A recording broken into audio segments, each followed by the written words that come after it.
جو پروسیڈنگس تھیں تشریف لاتے رہے، ہمیں ان سے ہدایات ملتی رہیں، ہم اور بھی تمام آتے رہے، قاضی حسین احمد صاحب اور سمیع الحق صاحب، تمام علماء جو ہے ساتھ وہاں پہ موجود تھے، انہیں معلوم تھا کہ یہ ہے، تو اس لیے انہوں نے پھر وہاں پر وہی چال چلی کہ 1 سال کی مہلت مانگی اور کہا کہ 1 سال کی ہمیں مہلت دیں، ہم 1 سال میں اس ملک میں سارا اسلامی نظام کر دیں۔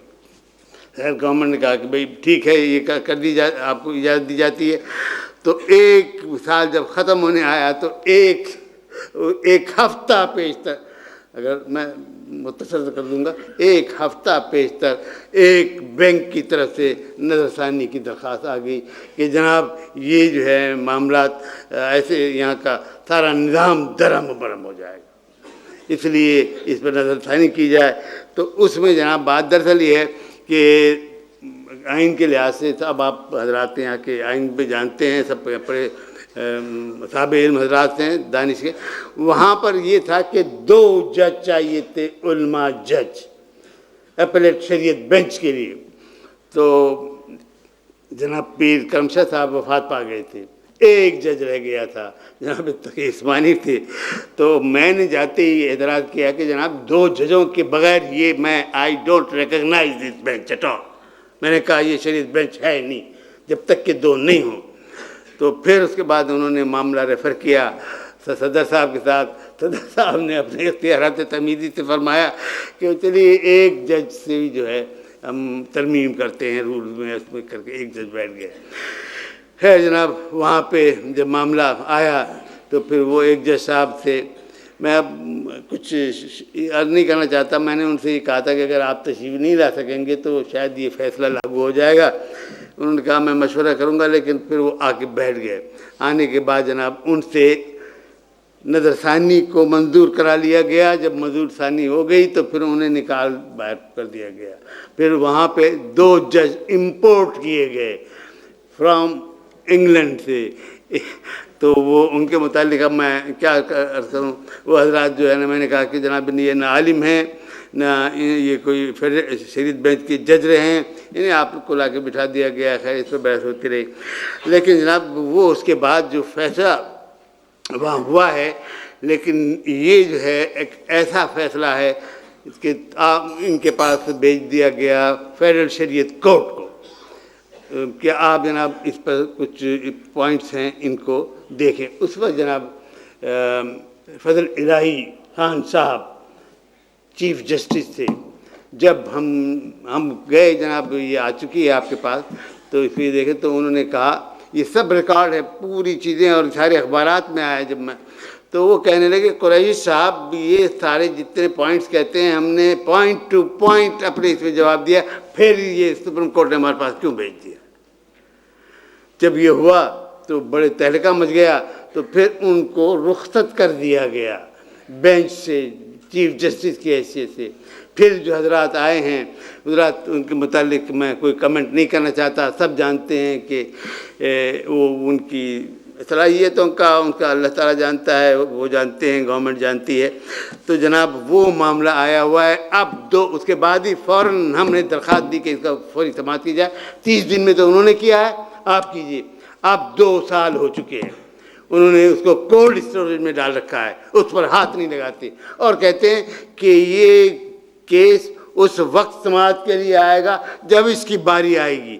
اس کی باری جناب میں سمجھتا ہوں کہ جب یہ حکومت ہے اس وقت تک اس کی باری نہیں آ سکتی۔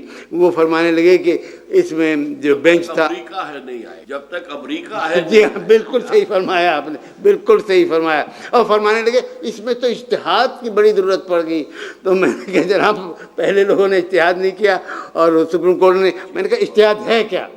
اجتہاد یہ ہے کہ آپ زمانے کا ساتھ نہیں دیں گے، ظروف میں اپنے اسلام نہیں ڈالیں گے، بلکہ قرآن اور حکیم نے جو احکامات دیے ہیں اس کے مطابق زمانے کو ڈالنا پڑے گا۔ تو حضرات یہ جو ساری چیزیں تھیں جو میں عرض کرنا چاہتا تھا، میں صرف ایک چیز 2 چیزیں آپ سے یہ کر کے یہ کہتے ہیں کہ جناب یہ ناممکن ہے، امپریکٹیکل ہے۔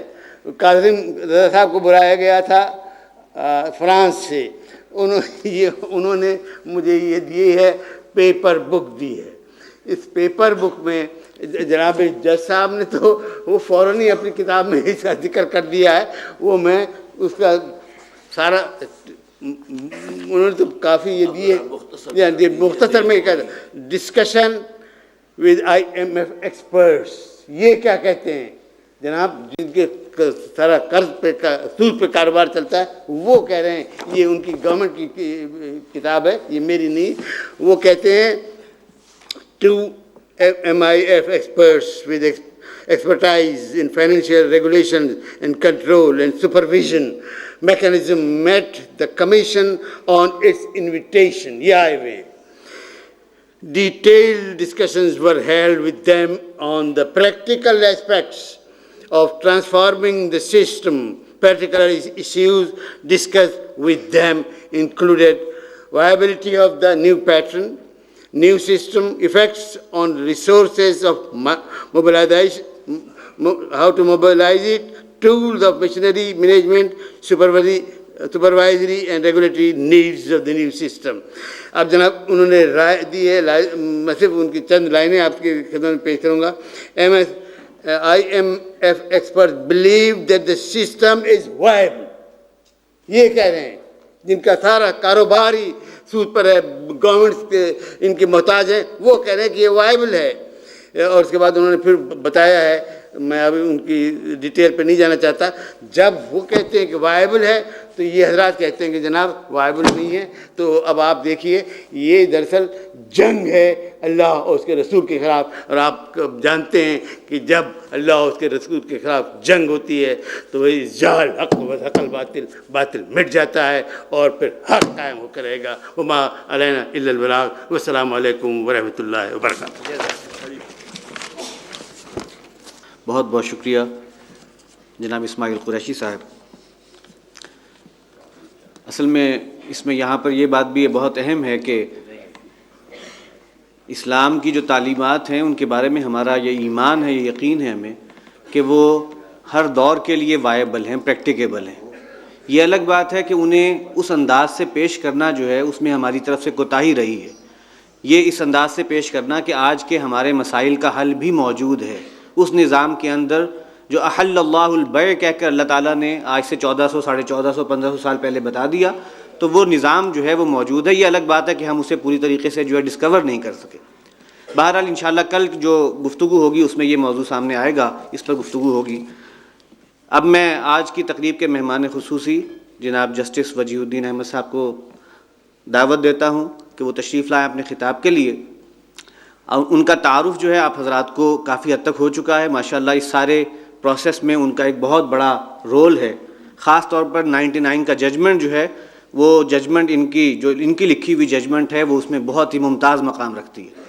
میں ان کے حوالے سے ایک تھوڑا سا تعارف اور یہ کرا دوں کہ جس وقت 99 میں یہ کیس چل رہا تھا اس وقت آغاز میں موقع دیا گیا تھا ان لوگوں کو جو کہ انسداد سود کے حق میں دلائل پیش کر رہے تھے, یعنی جو اسلامی سائٹ سے ایکسپرٹس آ رہے تھے, اور بعد میں گویا موقع رکھا گیا تھا بینکوں کے وکلاء کے لیے اور حکومت کی طرف سے جو بھی اٹارنی تھے ان کے لیے. ہم نے جب آغاز میں اپنی پریزنٹیشنز دینی شروع کی, جا کر دلائل دینے شروع کیے, تو ہمارے لیے سب سے زیادہ مشکل جو تھی وہ جسٹس وجیہ الدین صاحب کے سوالات کو فیس کرنا تھا. اس لیے کہ ان کے سوالات بہت چبھتے ہوئے ہوتے تھے, اور ہم کیس میں شام کے وقت جب اکٹھے ہوتے تھے تو بیٹھ کے ہم سوچتے تھے کہ باقی تو سب لوگوں کو ہم ہینڈل کر لیتے ہیں, جسٹس وجیہ الدین صاحب سے ہم کیسے جو ہے نمٹیں, ان کے ساتھ کیا معاملہ کیا جائے. اس لیے کہ ظاہر سی بات ہے جو بھی میرٹ پر بات کرنے کے لیے ان کو دلائل درکار تھے وہ انہیں جو ہے کسی بھی سٹیج پر کہ وہ اس سے جو ہے نیچے نہیں اترنا چاہتے تھے. اب یہ اللہ کی طرف سے ہوا, میں اسے معجزانہ ایک معاملہ سمجھتا ہوں کہ جب یہ سارے دلائل پیش ہو گئے اور ان کے سامنے وہ تمام باتیں آ گئیں تو الحمدللہ بالآخر یہ کیفیت ہو گئی تھی کہ آخر میں جب حکومتی اداروں کی طرف سے جو ہے وکلاء پیش ہونے لگے تو انہیں بھی بولنے میں اسی طریقے سے جو ہے وہ مشکل کا سامنا کرا دیا جیسے ہمارے لیے ہو رہا تھا. اور بالآخر ان کا جو ججمنٹ تھا وہ پھر دلیل تھی اس بات کی کہ اب یہ تمام معاملات کھل کر سامنے آ چکے ہیں اور ان کے لیے اب کوئی بھی چیز ایسی نہیں ہے جو ڈھکی چھپی ہے. تو یہ ایک بہت ہی خوبصورت تعارف ہے میرے نظر میں, اس لیے کہ میں نے یہ تمام سین 4-5 ماہ کی جو سماعتیں تھیں اس میں یہ دیکھا ہے کہ کس طریقے سے معاملات اللہ تعالیٰ نے جو ہے خاص رخ پر موڑ دی. تو اب بغیر کسی اور وقفے کے میں انہیں دعوت دیتا ہوں جسٹس وجیہ الدین صاحب کو. وہ ہماری دعوت پر کراچی سے خاص طور پر تشریف لائے ہیں. میں ان کا بہت ہی مشکور ہوں کہ وہ ہمارے ساتھ آج یہاں موجود ہیں. ڈاکٹر اسرار احمد صاحب، جناب اسماعیل قریشی صاحب، جناب پروفیسر میاں محمد اکرم صاحب، جناب ڈاکٹر طاہر ابرار صاحب، جناب حافظ عاطف وحید صاحب، محترم خواتین و حضرات، سب سے پہلے تو میں انجمن خدام القرآن کو مبارکباد پیش کرنا چاہوں گا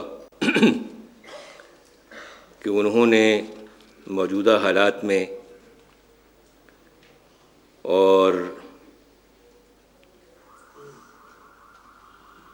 ایک ایسے وقت جب کہ یہ سود کا مسئلہ تقریباً پس پش جا چکا ہے، اس کو دوبارہ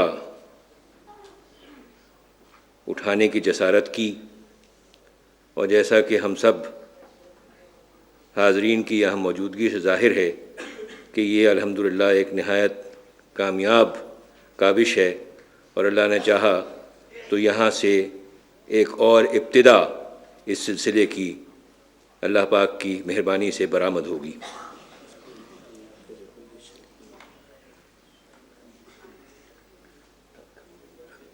آخری بات کو پہلے لیتے ہوئے جو عاطف وحید صاحب نے کچھ سپریم کورٹ کی شریعت ایپلیٹ بینچ کے بارے میں جہاں کچھ آبزرویشنز میری طرف سے ہوئیں اس کی طرف اشارہ دیا ہے۔ دراصل بات یہ ہے کہ جب آپ کسی عدالت میں بیٹھتے ہیں تو وہاں آپ کے رجحانات کیا ہیں، آپ کے خیالات کیا ہیں، اس کا اظہار نہیں ہونا چاہیے۔ کسی بھی پارٹی کو کسی وقت بھی یہ احساس نہیں ہونا چاہیے کہ یہ جج ہمارے ساتھ ہے یا ہمارے خلاف ہے، اور اس کا بہترین طریقہ کار جو ہے وہ یہ ہے کہ ذرا سی بھی کوئی بات، ذرا سا بھی کوئی سوالیہ نشان ہو تو وہ بات کرنی چاہیے، اور اس کے بعد جب فیصلے کا وقت آئے تو جو بھی درست فیصلہ ہے وہ صادر کرنا چاہیے۔ تو دراصل یہی ہوا اس کیس کے اندر بھی، کہ کچھ سوالات تھے جو واضح طریقے سے اٹھ رہے تھے، وہ سوالات ان لوگوں سے بھی کیے گئے جو کہ سود کے خلاف بحث کر رہے تھے، اور پھر بعد میں ان سے بھی کیے گئے جو سود کے حق میں حکومت کی طرف سے بحث کر رہے تھے۔ اب میں جو آپ کی خدمت میں عرض کر رہا ہوں اس سے ابتدا کرتا ہوں۔ یہ ایک جرمن فلاسفر تھا، ہیگل، 1831 اس کی تاریخ وفات ہے، اور ہم آج مسلمان جس دور سے گزر رہے ہیں اس کی نشاندہی اس نے 19ویں صدی عیسوی کے اوائل میں اس طرح کی تھی۔ Islam has long since disappeared. Islam has long since disappeared from the stage of history. Islam has long since disappeared from the stage of history and retreated to Oriental ease and repose. Islam has long since disappeared from the stage of history and retreated to Oriental ease and repose. اس کا ترجمہ یہ ہے، عرصہ ہوا کہ اسلام تاریخ کے stage سے گم ہو کر، عرصہ ہوا کہ اسلام تاریخ کے اسٹیج سے گم ہو کر مشرقی آرام و آسائش میں پسپا ہو گیا۔ یہ اس کا کہنا تھا۔ اور میری دانست میں یہ کہنا اس کا بالکل درست تھا، کیونکہ جس انداز سے ہم لوگوں نے رہن سہن اختیار کیا ہوا ہے، جس انداز سے اسلامی اقدار کو ہم پامال کر رہے ہیں، تو دراصل ہم نے اپنا ستیہ ناش تو کیا کیا ہے، اسلام کا بھی ستیہ ناش کر دیا ہے۔ جہاں تک یہ آج کے ٹاپک کا تعلق ہے، ایک بہت ہی جامع ٹاپک ہے یہ اسلام اور بینکنگ کے سلسلے میں۔ اس کے 2-3 حصے ہیں، جس میں سے ایک حصہ ہے سودی نظام کے خلاف اداراتی اور قانونی جد و جہد کا منظر۔ میں اس سلسلے میں کچھ آپ کی خدمت میں عرض کروں گا۔ سب سے پہلی بات تو جو مد نظر رکھنی چاہیے وہ یہ ہے کہ پاکستان کبھی قائم ہی نہیں ہو سکتا تھا جب تک کہ اسلام ہمارا مذہب نہ ہوتا، اور جب تک کہ مسلمان منہاس القوم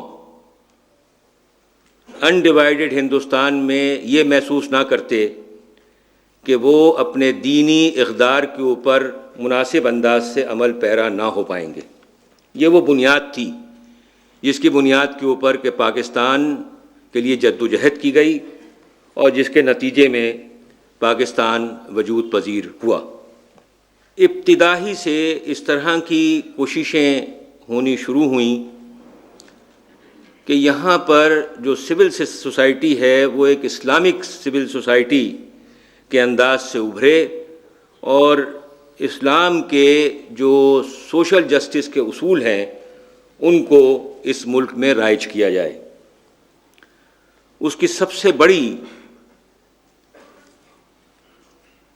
بڑا ثبوت وہ قرارداد مقاصد ہے جو 1949 میں پاکستان کی کانسٹیٹیوئنٹ اسمبلی نے پاس کی۔ اس کے بارے میں اسما جیلانی کیس میں 1972 میں سپریم کورٹ آف پاکستان نے یہ کہا کہ یہ قرارداد مقاصد پاکستان کا گراؤنڈ نارم ہے۔ یعنی یہ وہ زمانہ تھا جب کہ یحییٰ خان 1962 کا دستور ایبروگیٹ کر چکے تھے، مشرقی پاکستان ہم سے علیحدہ ہو چکا تھا، اور کوئی دستور اس ملک میں موجود نہیں تھا۔ اس وقت سپریم کورٹ نے یہ کہا کہ یہ 1949 کی قرارداد مقاصد پاکستان کا گراؤنڈ نارم ہے، اور اگر ہمارے ہاں کانسٹیٹیوشن نہ بھی ہو تو اس ملک میں قوانین کی بنیاد اسی قرارداد مقاصد کے اوپر رکھی جانی چاہیے۔ اب اس میں بہت ساری چیزیں ہیں، لیکن بنیادی چیز جو ہے وہ یہ ہے کہ یہ ملک قائم اس لیے ہوا ہے کہ یہاں پر مسلمان اسلامی طرز فکر کی بنیاد پر اپنی زندگی گزار سکیں، اور یہاں پر اسلامک سوشل جسٹس قائم ہو۔ یہ بنیادی چیزیں ہیں۔ اور اس سے بھی بڑی ایک چیز یہ ہے کہ اس قرارداد میں یہ ڈکلیئر کیا گیا کہ sovereignty over the entire universe belongs to Almighty اللہ، یعنی اصل حاکمیت اللہ پاک کی ہے۔ اگر اصل حاکمیت اللہ پاک کی ہے تو ہمارے تو سارے کام قرآن و حدیث کے مطابق ہونے چاہیے۔ تو یہ وہ قرارداد مقاصد ہے جو کارنر اسٹون ہے پاکستان کے ہر کانسٹیٹیوشن کا۔ اس کو ریپروڈیوس کیا جاتا رہا ہر کانسٹیٹیوشن میں، اور اس کی بہت بڑی اہمیت ہے۔ اس کے بعد ہمارے پاس 1954 کا قانون تیار ہوا جو اسمبلی میں پیش پاس کرنے کی نیت سے نہ کیا جا سکا، اور اس سے پہلے ہی کانسٹیٹیوئنٹ اسمبلی کو گورنر جنرل غلام محمد نے ڈیزالو کر دیا۔ ڈیزالو تو انہوں نے 1954 میں کیا۔ یہ دستور تیار تھا، اصل میں یہ وہ دستور ہے جو تیار تھا، لیکن یہ پیش نہیں کیا جا سکا، اور اس سے پہلے کہ یہ پیش کیا جاتا دستور ساز اسمبلی کو ڈیزالو کر دیا گیا۔ ڈیزالو تو ایکچولی نہیں کیا گیا، ان کے لیے دروازے بند کر دیے گئے، اصل میں ٹیکنیکل سچویشن یہ ہے۔ اور پھر اس کے بعد وہ تمیز الدین خان کا مشہور کیس، وہ سلسلے آپ کے علم میں ہیں۔ تو پہلا دستور جو پاکستان میں پاس ہوا وہ 1956 کا دستور تھا، جس کو 1958 میں مارشل لا لا کر کے ایوب خان نے ایبروگیٹ کیا، اور پھر انہوں نے 1962 میں اپنا ہی ایک دستور دیا، اور اس دستور میں اسلامی نظریاتی کونسل کا ادارہ انٹروڈیوس کیا گیا۔ یہ پہلی مرتبہ ہوا، یہ 1956 کے دستور میں نہیں تھا۔ اس کے بعد جب ملک دو لخت ہوا اور یحییٰ خان 1962 کا دستور بھی ایبروگیٹ انہوں نے کر دیا تھا، تو 1972 کا انٹرم کانسٹیٹیوشن آیا، اور اس میں بھی یہ اسلامی نظریاتی کونسل کا ادارہ موجود تھا۔ پھر جب انٹرم کانسٹیٹیوشن کے بعد 1973 کا دستور آیا، تو اس میں بھی اسلامی نظریاتی کونسل کی گنجائش تھی، اور اس کا یہ ادارہ موجود تھا۔ دیگر دساتیر کی طرح سے 1973 کے دستور میں بھی آرٹیکل 38 ذیلی دفعہ ایف کے ماتحت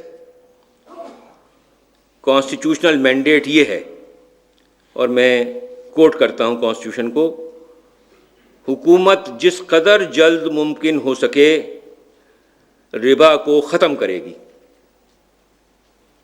یہ باقاعدہ وہاں پر مینڈیٹ موجود ہے، حالانکہ پرنسپلز آف پالیسی میں ہے یہ، لیکن پرنسپلز آف پالیسی کے بارے میں بھی سپریم کورٹ کا ویو یہ ہے کہ ان کو انفورس کیا جا سکتا ہے۔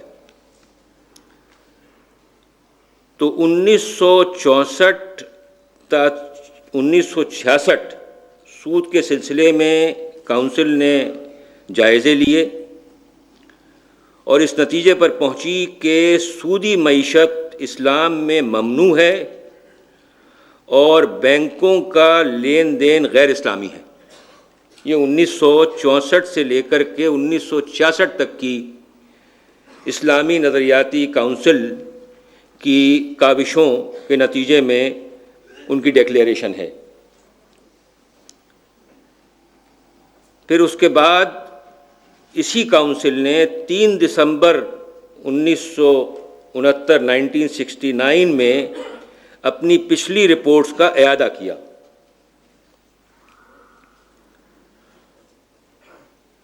اس کے بعد 1977 میں جنرل ضیاء الحق نے دوبارہ اسلامی نظریاتی کونسل سے رجوع کیا، جس کے نتیجے میں 25 جون 1980 کی کونسل کی رپورٹ وقوع پذیر ہوئی، جس میں انہوں نے سود کو ختم کرنے کے لیے متبادل نظام کی نشاندہی کی۔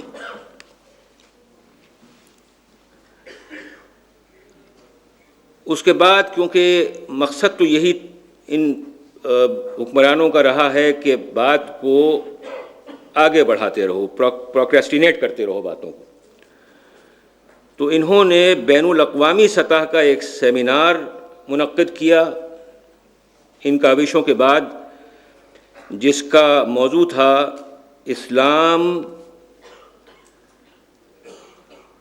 کا اقتصادی نظام، اسلام کا اقتصادی نظام۔ اور وہاں پر بھی ان کا جو آبجیکٹو تھا وہ حاصل نہ ہو سکا، کیونکہ اس سیمینار میں بھی اسلامی نظریاتی کونسل کی تجاویز کو سراہا گیا۔ اس کے بعد کونسل نے ایک مزید جائزہ لیا پچھلی رپورٹوں کا، اور وہاں پر انہوں نے کچھ ایسی باتیں کہیں جو کہ ڈائریکٹلی جو پس منظر میں جو کچھ ہو رہا تھا اس کی طرف اشارہ تھا۔ میں ان کے الفاظ کوٹ کرتا ہوں: خاتمہ سود کے لیے کیے جانے والے اقدامات ان سفارشات کے بالکل برعکس ہیں جو کونسل نے تجویز کیے تھے۔ یعنی یہ ضیاء الحق صاحب کے زمانے کے بارے میں جو عمل درآمد ہو رہا تھا اس کے متعلق کونسل نے دو ٹوک الفاظ میں یہ فیصلہ دیا کہ آپ جو کچھ کر رہے ہیں یہ تو ہمارے کہنے کے مطابق جو باتیں ہیں اس کے بالکل برعکس آپ کر رہے ہیں۔ اس کے سلسلے میں کچھ ذاتی تجربہ میں آپ کی خدمت میں بیان کروں۔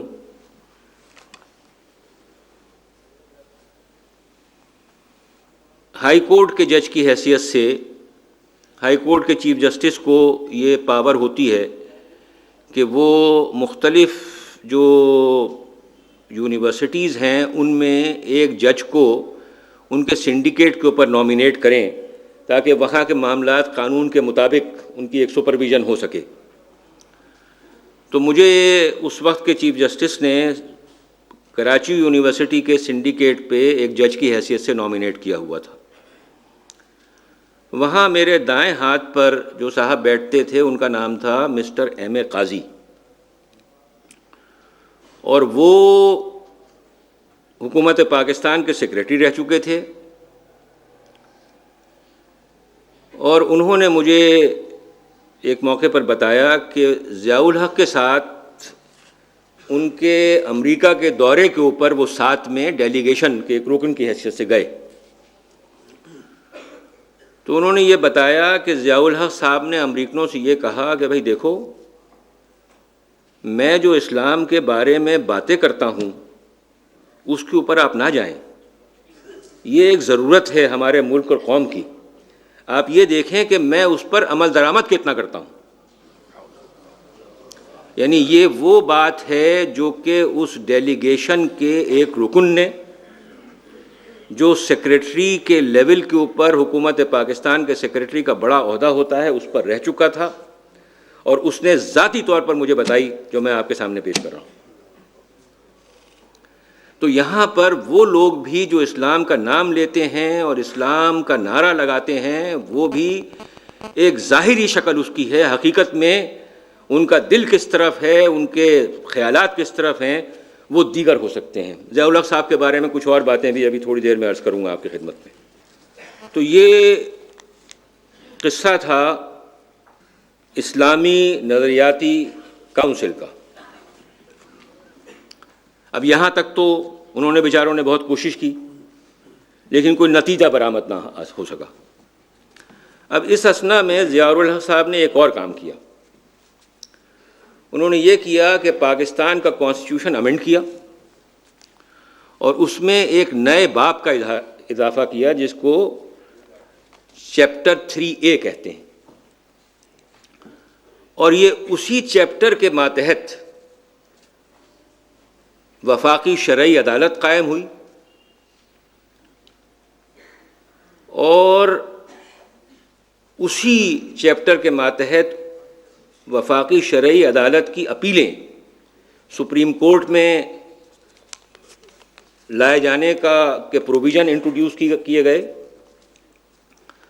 اور وہ ادارہ جو کہ یہ اپیلیں سنے اس کو نام دیا گیا Shariat appellate bench of the supreme court of Pakistan. اب وہاں پر اس قانون میں ظاہر تو یہ ہو رہا ہے کہ صاحب وفاقی شرعی عدالت قائم ہو گئی ہے، ان کا مقصد یہ ہے کہ وہ ملک میں اسلامی قوانین رائج کریں گے، ہر وہ قانون جو کہ اسلام کے خلاف ہے اس کی نشاندہی کریں گے، اور اس کو یہ ریکمینڈ کریں گے کہ اس قانون کو ریپیل کیا جائے، اور اس کے ریپیل کرنے کے بعد اسلامی شاعر کے مطابق نئے قوانین کو انٹروڈیوس کیا جائے۔ ظاہر تو یہ ہو رہا ہے، لیکن اس میں دو باتیں بڑی خاص تھیں۔ ایک بات تو یہ تھی کہ مالی معاملات، فسکل میٹرز کے متعلق وفاقی شرعی عدالت کو اس ترمیم کے 10 سال تک فیصلہ کرنے کا کوئی اختیار نہیں تھا۔ یہ غالباً 1980 میں ضیاء الحق صاحب نے ترمیم انٹروڈیوس کی، تو 1990 تک وفاقی شرعی عدالت کو مالیاتی معاملوں میں کسی بھی قانون کے متعلق یہ کہنے کا اختیار نہیں تھا کہ یہ اسلامی شعائر کے خلاف ہے۔ ایک اپیل جس کو ایڈمٹ کیا جاتا ہے سنوائی کے لیے، اور ایک پٹیشن جس کو کنورٹ کیا جاتا ہے اپیل میں۔ لیکن یہ جو کارروائیاں تھیں وفاقی شرعی عدالت کے خلاف، وہاں پر کوئی ایڈمٹ کرنے کی ضرورت نہیں، کوئی لیو گرانٹ کرنے کی ضرورت نہیں۔ وہ وہاں پر پوسٹ آفس میں گئی تو وہ سمجھیے کہ انٹرٹین ہو گئی، نمبر ایک۔ اور اس سے بھی ایک بہت بڑی بات، کسی بھی عدالت میں اگر اپیل جاتی ہے نچلی عدالت کے فیصلے کے خلاف، تو وہ اپیل اگر تو ایڈمٹ بھی ہو جائے تب بھی نچلی عدالت کا فیصلہ رکتا نہیں ہے، اس پر عمل درآمد ہو سکتا ہے جب تک کہ اس کو اسٹے نہ کر دیا جائے، اس کے خلاف حکم امتناعی جاری نہ کر دیا جائے۔ لیکن یہ فیڈرل شریعت کورٹ کے فیصلے واحد فیصلے تھے کہ جس میں نہ اپیل کی ایڈمیشن کی ضرورت اور نہ اسٹے کی ضرورت۔ اگر آپ نے اس پوسٹ آفس کے اندر جا کر کے اپنی اپیل ڈال دی تو وفاقی شریعت عدالت کا فیصلہ از خود اسٹے ہو جائے گا۔ ساری دنیا میں ایک وکیل کی حیثیت سے، ایک جج کی حیثیت سے، تھوڑے بہت قوانین میں نے بھی دیکھے ہیں، ساری دنیا میں اس طرح کی اپیل اور اس طرح کے انٹرم اسٹیز کی کوئی مثال نہیں ملتی، کہیں نہیں ملتی۔ نتیجہ کیا کہ قانون تو انٹروڈیوس کر دیا گیا کہ فیڈرل شریعت کورٹ ہم آپ کے پاس لے آئے، سپریم کورٹ کی شریعت ایپلیٹ بینچ ہم نے آپ کے ہاں رائج کر دی، انٹروڈیوس کر دی، لیکن اس سے ہونا کچھ نہیں۔ یہ وہ چیزیں ہیں جو کہ میں آپ کے سامنے پیش کرنا چاہ رہا ہوں کہ چیزیں نظر کچھ آتی ہیں اور در حقیقت ہوتی کچھ اور ہے۔ خیر بہرحال، اب جب یہ 10 سال کا عرصہ گزرا تو اس اثنا میں کچھ مجاہدین، مسلمانوں میں تو مجاہدین ہوتے ہیں، اور آج کل تو مجاہدین اور ٹیررسٹ ایک ہی ہوتے ہیں، ان میں کوئی فرق نہیں ہے۔ تو محمود الرحمان فیصل صاحب نے جیسے ہی وہ 10 سال کی مدت پوری ہوئی، سود کے خلاف ایک پٹیشن وفاقی شریعت عدالت میں پیش کر دی۔ مجھے صحیح معلوم نہیں، لیکن غالباً اسماعیل قریشی صاحب جو یہاں موجود ہیں، شاید انہی کے ذریعے سے وہ پٹیشن فائل ہوئی ہوگی، یا کسی اور نے فائل کی ہوگی، میں صحیح نہیں کہہ سکتا۔ اس کے متعلق ایک جس وقت کہ یہ 2 فیصلے آئے، پہلے فیڈرل شریعت کورٹ کا، اس کے بعد سپریم کورٹ کی شریعت ایپلیٹ بینچ کا جس کا تذکرہ ہو چکا ہے، اور پھر جب ریویو میں وہ ساری چیز جو ہے وہ سلیٹ ہی کلین کر دی گئی، تو ایک آرٹیکل چھپا تھا منتھلی محدث لاہور میں۔ یہ ظفر علی راجہ ایڈوکیٹ صاحب ہیں، انہوں نے لکھا تھا، اور اس میں انہوں نے 1990 میں جو وفاقی شرعی عدالت میں جو پٹیشن داخل ہوئی سود کے بارے میں، اور اس پر جو فیصلہ ہوا، اس کے بارے میں کچھ لکھا ہے۔ میں اگر اپنے آپ کہنا چاہوں گا تو شاید الفاظ اتنے اچھے نہ ہوں، میں ان کو کوٹ کرتا ہوں یہاں۔ وہ لکھتے ہیں، 1990 کے دوران پاکستان کے ایک شہری محمود الرحمان فیصل نے وفاقی شرعی عدالت میں پٹیشن نمبر 30/1 داخل کی اور استدعا کی کہ عدالت رائد الوقت سودی نظام معیشت کو غیر اسلامی قرار دے کر اس پر پابندی عائد کر دے اور حکومت کو ہدایت کرے کہ وہ پاکستان کے معاشی نظام سے سود کا چلن ختم کر دے۔ عدالت نے سود کے کیس کی سماعت شروع کی تو بہت سے دوسرے ادارے، اشخاص، قانون دان اور خود حکومت اس طرف متوجہ ہوئی اور عدالت کے پاس سودی مسئلے پر کل ملا کر 115 مقدمات جمع ہو گئے۔ وفاقی عدالت نے ان سب مقدمات کی مشترکہ سماعت کی اور اکتوبر 1991 میں 157 صفحات پر مشتمل اپنا تاریخی فیصلہ سنایا۔ اب آپ دیکھیے، اگر جج صحیح ہوں تو پھر کیا ہوتا ہے؟ 1 سال کے اندر اندر اتنا ویل کنسیڈرڈ اور اتنا ضخیم فیصلہ انہوں نے آپ کو دے دیا۔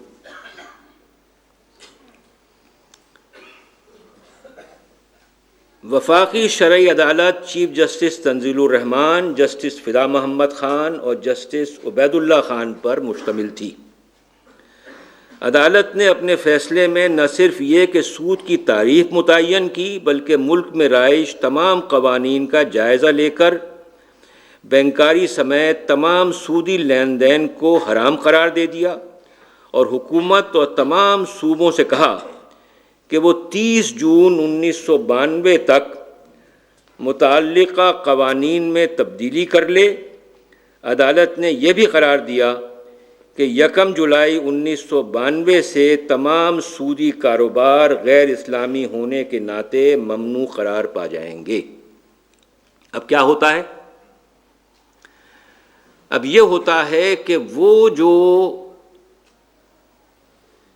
1980 کی کانسٹیٹیوشنل امینڈمنٹ ضیاء الحق صاحب لے کے آئے تھے، اس کی بنیاد کے اوپر اس سے پہلے کہ وہ مدت پوری ہو، جون 1992 1 جولائی 1992 آئے، اس سے پہلے جو انٹرسٹڈ ایلیمنٹس تھے انہوں نے فوراً جا کر کے سپریم کورٹ میں اپیلیں دائر کر دیں، اور وہ اپیلیں جیسا کہ میں نے آپ سے عرض کیا خود بخود ہی ایڈمیٹڈ تصور ہوئیں اور خود بخود ہی ان پر اسٹے ہو گیا۔ کچھ کرنے کی ضرورت نہیں، کسی کورٹ میں بیٹھنے کی ضرورت نہیں، کسی دلیل کی ضرورت نہیں، معاملہ خود بخود ختم۔ اب یہ سلسلہ 1992 سے لے کر کے اور 1999 تک ایسے ہی چلتا رہا، یعنی سپریم کورٹ میں اپیلیں پڑی ہیں، کوئی ان کا پرسان حال نہیں، ایک اہم معاملہ ہے، فیصلہ ہو چکا ہے، عمل درآمد ہونا چاہیے۔ یہ کیسے کیا گیا؟ اس کا طریقہ کار یہ اپنایا گیا کہ اکثر و بیشتر سپریم کورٹ کی شریعت ایپلیٹ بینچ کا جو قانون ہے وہ یہ ہے کہ وہاں زیادہ سے زیادہ 2 علماء جج ہوتے ہیں اور عام طور پر 3 سپریم کورٹ کے ریگولر جج ہوتے ہیں۔ تو ریگولر جج تو وہاں ہیں ہی سپریم کورٹ میں، ان کی تو کوئی مسئلہ نہیں ہے، لیکن علماء جج اکثر کر کے اپوائنٹ ہی نہیں کیے گئے، اور اگر ان میں سے کوئی بیمار ہو گیا تو وہ حالانکہ بالکل صاحب فراش ہے، اس کی جگہ کسی کو نامینیٹ نہیں کیا گیا۔ اور بھی طریقہ کار اپنائے گئے ہوں گے۔ ایک واضح سی چیز جو کہ کاغذات میں نظر آتی ہے وہ یہ ہے کہ طریقہ کار اکثر کر کے یہی ہوا، اور اس میں ایک اور طریقہ بھی ہوا، اور وہ یہ کہ جس وقت کے پیشی کا سلسلہ ہو تو ان 2 علماء میں سے جس کو چاہو ڈی نوٹیفائی کر دو، یعنی ان کی اپوائنٹمنٹ کیسے ہوتی ہے؟ نوٹیفیکیشن ایشو کر کے کہ صاحب فلاں صاحب کو سپریم کورٹ کی شریعت ایپلیٹ بینچ کا جج مقرر کر دیا، اور ان کو کیونکہ ان کی کوئی میعاد مقرر نہیں ہے، ان کو جس وقت چاہو ڈی نوٹیفائی کر دو۔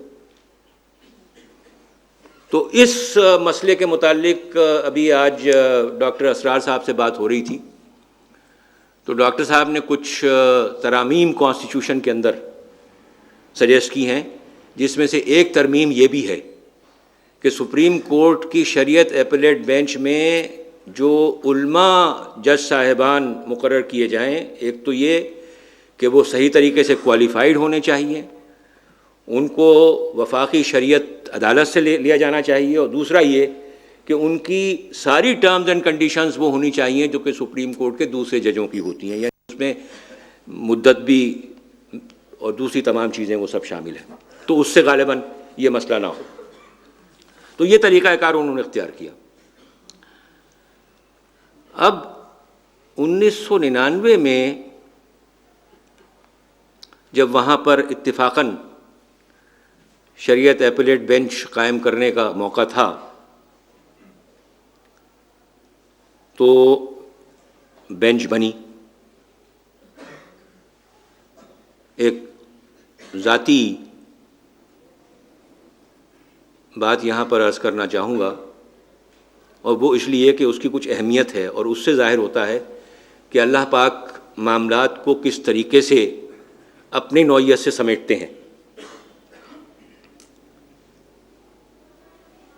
سپریم کورٹ کی سیشن یہاں لاہور میں ہو رہی تھی، یہ غالباً 1998 کی بات ہے۔ تو مجھے کچھ تھوڑی سی تکلیف محسوس ہوئی، میں ڈاکٹر کے پاس گیا، انہوں نے میں اس وقت سپریم کورٹ میں تھا اور یہاں پر بینچ آئی ہوئی تھی، ہم لوگ لاہور میں بیٹھے تھے، تو انہوں نے میرا الٹرا ساؤنڈ کیا کڈنیز کا۔ تو ایک کڈنی کے بارے میں انہوں نے کہا کہ اس میں کچھ گروتھ معلوم ہوتی ہے، اور کیونکہ کڈنی کے متعلق انہوں نے کہا کہ اگر گروتھ ہوتی ہے تو عام طور پر یہ میلیگننٹ ہی ہوتی ہے۔ تو جب یہ مجھے معلوم ہوا تو میں نے کہا بھائی میں تو کراچی جاؤں گا اور وہاں جا کر کے میں اس کو دیکھوں گا۔ خیر میں وہاں گیا تو انہوں نے بھی یہی کہا کہ گروتھ ہے اور اس کو کڈنی کو نکال دینا چاہیے۔ تو یہ اس طرح کی چیزیں ہوتی ہیں کہ اس میں وقت ضائع نہیں کرنا چاہیے، اگر ایسی کوئی بات معلوم ہو اور جلدی سے اس پہ عمل درآمد ہو سکے۔ تو میں نے وہاں ایڈمٹ ہو گیا، آپریشن میں نے کرایا۔ وہ اتفاق ایسا تھا کہ وہ دسمبر 1998 کی جو ونٹر ویکیشنز ہیں اس سے پہلے یہ بات پیش آئی، تو وہ آپریشن میرا ونٹر ویکیشنز میں ہی ہو گیا، اور ڈاکٹر نے کہا تھا کہ بھئی آپ 6 ہفتے کی ریسٹ کریں۔ تو میں نے بجائے اس کے کہ میں پورے 6 ہفتے کے لیے کرتا، میں نے تقریباً کوئی 5 ہفتے کے متعلق میں نے کہا کہ میں نہیں آؤں گا کورٹ میں۔ خیر ابھی وہ وقت پورا نہیں ہوا تھا، تو میں نے سوچا کہ یہ پورا 6 ہفتہ کر لیتے ہیں، کیونکہ کیا ضرورت ہے کہ رسک لیا جائے، یہ اتنا سیریس آپریشن ہوا ہے۔ تو میں نے رجسٹرار کو سپریم کورٹ کے ٹیلی فون کیا، میں نے کہا بھائی میں تقریباً 1-2 ہفتے اور نہیں آؤں گا، تو اس کا نوٹ پٹ اپ کر دیجیے گا۔ انہوں نے کہا ٹھیک ہے ہم کر دیتے ہیں۔ تو میں وہاں کراچی میں سرکٹ ہاؤس میں، گھر تو میں نے کرائے پہ دے دیا ہے جب میں سپریم کورٹ گیا تھا، تو سرکٹ ہاؤس میں ٹھہرا ہوا تھا، سپریم کورٹ کے ججز جہاں ٹھہرتے ہیں۔ تو وہاں طبیعت کچھ میری گھبرائی، میں نے کہا کیا ضرورت ہے چلے چلتے ہیں۔ تو میں نے پھر ٹیلی فون کیا، اس سے پہلے کہ وہ مدت پوری ہو جو میں نے ابتدائی جو وقت میں نے مانگا تھا۔ تو میں نے رجسٹرار سے کہا میں آ رہا ہوں، وہ جو میں نے آپ سے مزید وقت مانگا تھا چیف جسٹس کے پاس نوٹ پٹ اپ کرنے کا، میں وہ نہیں لوں گا، میں آ رہا ہوں۔ خیر میں چلا گیا۔ اب یہ مجھے یاد نہیں کہ یہ اس سے پہلے کی بات ہے یا اس کے بعد کی بات ہے، لیکن میرے علم میں یہ آیا کہ شریعت ایپلیٹ بینچ کانسٹیٹیوٹ ہوئی ہے اور اس میں مجھے بھی رکھا گیا ہے۔ چیف جسٹس اس وقت اجمل میاں تھے، تو وہ یہ کہنے لگے بھائی میں نے بینچ کانسٹیٹیوٹ کی تھی، اور جب آپ کا معلوم ہوا کہ آپ نہیں آ رہے ہیں تو میں نے ایک اور جج صاحب کو آپ کی جگہ نامینیٹ کر دیا تھا، لیکن جب معلوم ہوا کہ آپ آ رہے ہیں تو پھر میں نے جو اوریجنل بینچ تھی اسی کو مینٹین کیا۔ اب وہ جج صاحب کی سن لیجئے جن کو میری جگہ نامینیٹ کیا تھا۔ 1986 میں کچھ فیصلے سندھ ہائی کورٹ کے آئے، تقریباً 3 فیصلے ہیں وہ، اور جسٹس تنزیل الرحمان صاحب اس وقت وہاں ہائی کورٹ کے جج تھے، میں ایڈوکیٹ جنرل تھا سندھ کا، میں نے ان کی معاونت کسی حد تک کی تھی ان فیصلوں میں۔ تو یہ وہ زمانہ ہے جب کہ وفاقی شرعی عدالت جو مالی قوانین ہیں، فسکل قوانین ہیں، ان کا اسلام کے ساتھ کمپیریزن نہیں کر سکتی، کیونکہ 1990 تک یہ نہیں ہو سکتا۔ تو تنزیل الرحمان صاحب نے قرارداد مقاصد کی بنیاد پر، جس کو کہ سپریم کورٹ نے گرون نارم بتایا تھا، اور جو کہ آرٹیکل 2A ضیاء الحق صاحب کا یہ ایڈ کیا ہوا ہے، جس میں انہوں نے یہ کہا ہے کہ قرارداد مقاصد بھی اتنی ہی افیکٹو ہوگی کانسٹیٹیوشن میں جیسے کہ کانسٹیٹیوشن کے دیگر آپریٹو پارٹس افیکٹو ہیں۔ تو انہوں نے اس قرارداد کی بنیاد کے اوپر سود کا مسئلہ ٹیک اپ کیا، اور کم از کم 3 فیصلے انہوں نے ایسے دیے کہ انہوں نے کہا کہ سود پاکستان میں رائج نہیں ہو سکتا، یہ غلط ہے، اور انہوں نے بینکوں کے کچھ کیسز تھے تو اس میں انہوں نے سود الاؤ نہیں کیا۔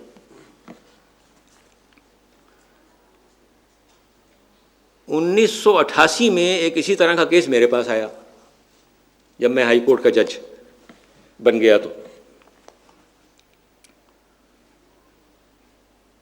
رپورٹڈ کیس ہے، وہ بھی انعام درانی کے نام سے 1989 میں رپورٹڈ ہے، کراچی کے پارٹ میں PLD کے۔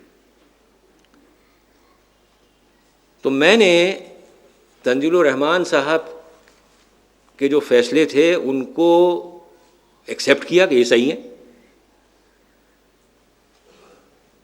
ہائی کورٹ کو اس بات کا اختیار ہے، میں نے کہا، کہ وہ کسی بھی قانون کو آرٹیکل 2A کے ماتحت یعنی قرارداد مقاصد کے ماتحت اللیگل ڈکلیئر کر سکتی ہے۔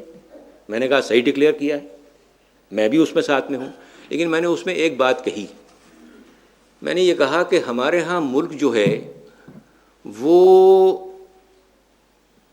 انفلیشن کا شکار ہے۔ اگر آپ نے کسی کو 100 روپیہ ادھار 5 سال پہلے دیا ہے اور وہ 5 سال کے بعد آپ کے پاس 100 روپیہ لے کر آتا ہے، تو وہ 100 روپے کی خرید فروخت پرچیزنگ پاور وہ نہیں ہے جو کہ 5 سال پہلے تھی۔ یعنی وہ چیز جو کہ 5 سال کے بعد اس 100 روپے سے آتی ہے، وہ غالباً 5 سال پہلے کے 60 روپے کے برابر اس کی پرچیزنگ پاور ہوگی۔ تو میں نے یہ کہا کہ اسلام میں کیونکہ نہ ظلم کرنے کی اجازت ہے اور نہ ظلم سہنے کی اجازت ہے، لہٰذا اس طرح کے انفلیشن کو ہم دیکھ سکتے ہیں، اور اس کے دیکھنے کے بعد اگر ہم یہ محسوس کریں کہ رقم کو کس طریقے سے مساوی کیا جائے تو اس کا ایکولائزر ہم الاؤ کر سکتے ہیں۔ خیر، ابھی میں نے یہ فیصلہ دیا ہی تھا کہ تقریباً کوئی 3 یا 4 مہینے میں انہی صاحب کے پاس اسی طرح کا کیس لگا جن کو کہ میرے بجائے سپریم کورٹ کی شریعت اپیلیٹ بینچ میں مقرر کیا جانا تھا اگر میں نہ آتا تو۔ انہوں نے وہ 3 مہینے کے اندر نہ تنزیل الرحمان صاحب کے فیصلوں سے ایگری کیا، نہ میرے فیصلے سے ایگری کیا، اور انہوں نے یہ کہا کہ یہ جو قرارداد مقاصد ہے یہ تو اس پہ عمل درآمد ہو ہی نہیں سکتا، اور اس میں ایک ٹیکنیکل لفظ ہوتا ہے کہ یہ ایگزیکیوٹری لاز نہیں ہیں، ان کے اوپر عمل درآمد نہیں ہو سکتا۔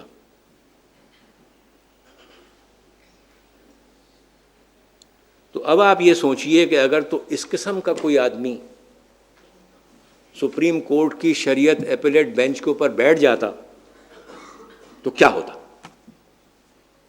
تو یہ قوانین قدرت اس طریقے سے آپریٹ ہوتے ہیں اگر تو کوئی چیز کرانی ہوتی ہے تو۔ ہر بہرحال اب وہاں پر جو کیس چلا، یہ جو 118 اپیلیں آئیں، تو سب سے پہلی بات جو ہمارے سامنے پیش ہوئی وہ یہ ہوئی کہ جناب حکومت کی طرف سے کہ ہم تو اپنی اپیل واپس لینا چاہتے ہیں، ہم تو یہ اپیلیں چلانا ہی نہیں چاہتے، ہم تو صرف یہ چاہتے ہیں کہ آپ یہ کیس واپس کریں، وفاقی شرعی عدالت کو واپس بھیج دیں، اور ان سے ہم یہ پوچھیں گے کہ بھئی اس کے اوپر عمل درآمد کیسے ہو، یہ جو آپ نے فیصلہ کیا ہے اس پر عمل درآمد کیسے ہو۔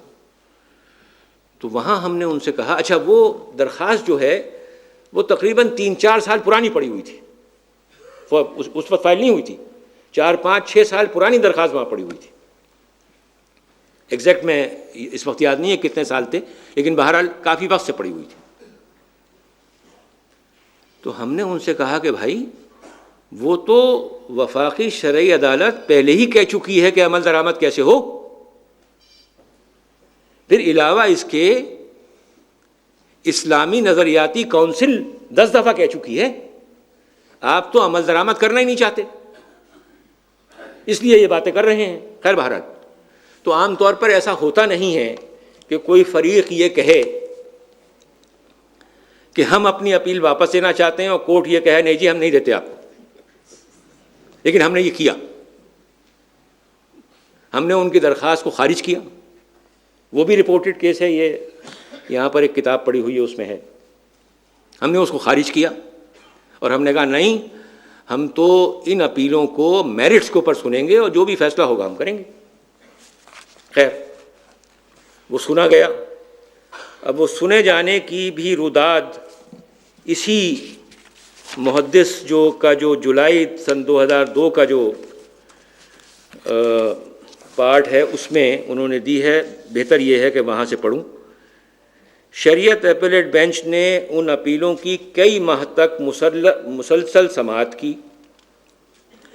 اس فاضل بینچ میں مسٹر جسٹس خلیل الرحمان خان بطور چیئرمین شریک تھے، جبکہ یہاں میرا نام ہے، جبکہ so and so Mr justice Munir Sheikh, Mr justice Maulana Mufti Muhammad Taqi Usmani اور Mr justice doctor Mahmood Ahmad Ghazi بطور ممبر شامل تھے۔ مقدمے کی سماعت جولائی 1999 میں اپنے انجام کو پہنچی۔ اب یہاں بھی آپ کو بتاتا چلوں کیونکہ یہ درج نہیں ہے یہاں پر، سب سے پہلے تو جب کیس شروع ہوا تو سرکاری ادارے اور سرکاری وکلاء جو ہیں جس میں اٹارنی جنرل بھی شامل تھے، انہوں نے کہا جی آپ پہلے ان لوگوں کو سن لیں کہ جو سود کی مخالفت میں بولنا چاہتے ہیں، یعنی ان کو سن لیں جو کہ وفاقی شرعی عدالت سے کیس جیت کے آئے ہیں۔ ایسا ہوتا نہیں ہے، عام طور پر وہ جو ہار کے آتا ہے وہ پہلے بحث کرتا ہے، کہنے لگے نہیں ان کو سن لے پہلے۔ ہم نے کہا چلو اس سے کیا فرق پڑتا ہے، سن لیتے ہیں انہیں۔ تو وہاں پر جو اچھا اٹارنی جنرل نے کہا کہ میں سب سے بعد میں بولوں گا۔ خیر وہاں بحث ہوئی، بحث اختتام پذیر ہوئی، تو وہاں پر جو ان کی طرف سے وکیل صاحب پیش ہو رہے تھے انہوں نے تقریباً بحث تو پوری کر ہی لی تھی، اس کے بعد وہ غائب ہو گئے۔ سرکاری وکیل کی بات ہو رہی ہے یہ، اور کوئی درخواست نہیں، کچھ نہیں۔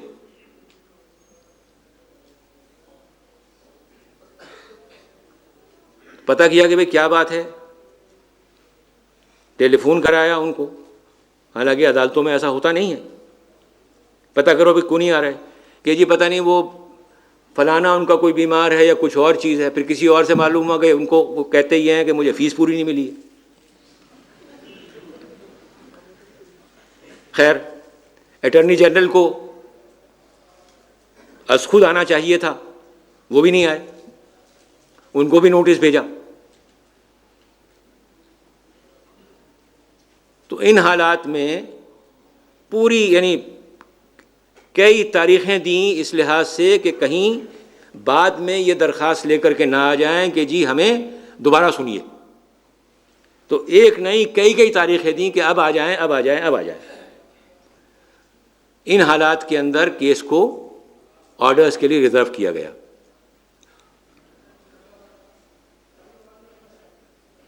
اب یہ بھی ایک بڑی عجیب بات ہے، یہ کون سا زمانہ ہے؟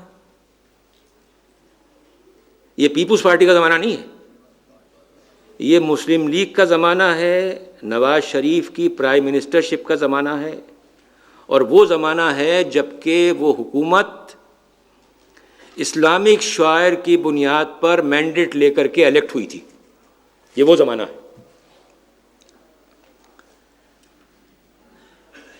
ان کو تو اپوز کرنا ہی نہیں چاہیے تھا، ان کو تو یہ کہنا چاہیے تھا کہ آپ کنفرم کریں اس فیصلے کو اور ہم ویسے ہی عمل کرتے ہیں۔ ایسی کوئی بات نہیں، خیر بہرحال وہ غائب ہو گئے، ہم نے آرڈر ریزرو کر لیا۔ اب وہ اس کے متعلق کیا ہوا آرڈر ریزرو کرنے کے بعد وہ میں علیحدہ سے آپ کو بتاؤں گا۔ میں وہیں سے پڑھتا ہوں جہاں وہ اقتباس میں پڑھ رہا تھا۔ مقدمے کی سماعت جولائی 1999 میں اپنے انجام کو پہنچی۔ معزز عدالت نے اس دوران مقدمے میں زہر بحث آنے والے اہم فقہی مسائل اور سوالات پر رہنمائی حاصل کرنے کے لیے فریقین کے وکلاء حضرات کے علاوہ بینکنگ کے ماہرین، معاشیات کا ادراک رکھنے والے اسکالرز اور علماء کرام سے اپیل کی کہ وہ عدالت کی معاونت کریں۔ عدالت نے از خود بھی اسلامی بینکاری سے متعلق 1 درجن سے زیادہ قانون دانوں، معاشی ماہرین، محققین اور علماء سے رابطہ کیا، جن میں ڈاکٹر وقار مسعود، ڈاکٹر ارشد زمان، عمر چھاپڑا، پروفیسر خورشید احمد، مولانا حافظ عبدالرحمن مدنی، عبدالجبار خان، خالد مساق، ابراہیم سادات، ڈاکٹر نواب حیدر نقوی، سید طاہر، مولانا گوہر رحمان، ایس ایم حسن، خالد مجید، سبقت اللہ، ڈاکٹر ضیاء الدین احمد اور ایس ایم ظفر جیسے ممتاز ماہرین شامل تھے۔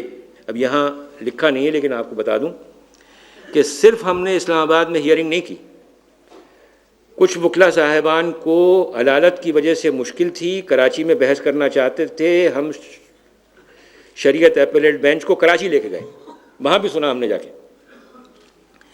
اس موقع پر فاضل عدالت نے اپنے وکلاء اور اسکالرز کی سہولت کے لیے کم از کم 10 سوالات بھی مرتب کیے جو زیر سماعت 118 اپیلوں میں اٹھائے گئے نکات میں سے اخذ کیے گئے تھے۔ ان سوالات کے سرسری مطالعے سے یہ بات صاف ظاہر ہوتی تھی کہ ان کے جوابات ہی دراصل سود سے متعلق اس اہم مقدمے میں بنیادی کردار کی حیثیت رکھتے ہیں۔ اس مقدمے کی سماعت اور بحث کے دوران عدالت کے سامنے فریقین کی طرف سے 500 سے زائد کتب کے حوالہ جات پیش کیے گئے۔ جدید اور قدیم معاشی کتب و جرائد کے بے بہا ذخیرے میں سے اہم اقتباسات کی نقول عدالت کے ریکارڈ پر لائی گئیں اور 1500 سال میں لکھی جانے والی قرآنی تفاسیر اور فقہی آراء کے ہزاروں صفحات پر مشتمل سود سے متعلق مباحث کو عدالت کے علم میں لایا گیا۔ قرآن مجید کے حوالوں کے علاوہ تقریباً 2000 احادیث بھی، یہ ذرا سا ایگزیجریشن ہے، یہ درست نہیں ہے۔ اس سارے مواد کی چھان پھٹک، عمیق مطالعے اور علماء و وکلاء کی بحث سماعت کرنے کے بعد شریعت ایپیلیٹ بینچ نے وفاقی شرعی عدالت کے فیصلے کو عمومی طور پر درست قرار دیتے ہوئے جدید بینکاری سمیت تمام دیگر سودی قوانین کو اسلام کی روشنی میں ممنوع اور حرام قرار دے دیا